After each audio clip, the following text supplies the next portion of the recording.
أهلي في الخسيم كم نجضوها الكي وكم حلوا المشربة وكم عفوها الدية. كان حر الدواس فوق العبوس يا بنية بيقدلوا فيها وصوت غاب وتماسيح ليا. نحن الفينا صفات العفة باينة وقاهرة ما خن الرفيق سمعتنا باينة وجاهرة. دارين منا خوف يا الخصالق قاهرة دار حامدنا نحن وبرضو دار الآخرة. نحن الشكر من عهد الجدود راجانا وين ما تظهر الفرقة نقف للخانة. اليوم اللي بظهركم وجوه عبسانة بنركز فيه والقرناص نجيد نيشانة.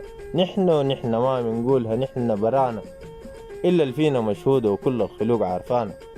يوم دبك الخيول والسيوف ودانا نحن السمت وعزة للراجانا.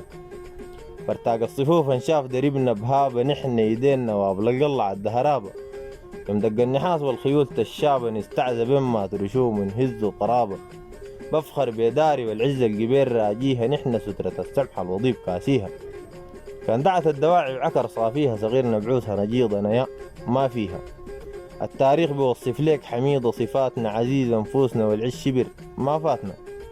كل القايل بالسهلة بيهزوا ثباتنا بنركز جملة بين ما المصايب جاتنا جود ونشامة ما من فقدر بمشهادنا عزة وفرسة جايات ورثة من أجدادنا. محل ما يقح سبيدر يقابلوا استعدادنا ونصيد نحن كالضعب اللي بيحلم صادنا. وقول يا عز دار حامد ديدان حركة اليوم السلاح برز.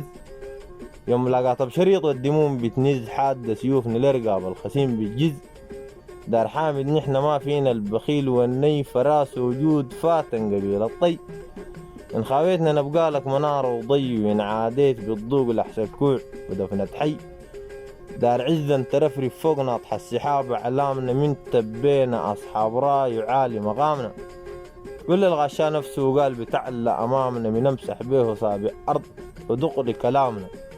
إتو سند الواقع وسترة مخدات قدركم عندي القصة قفل الحداد.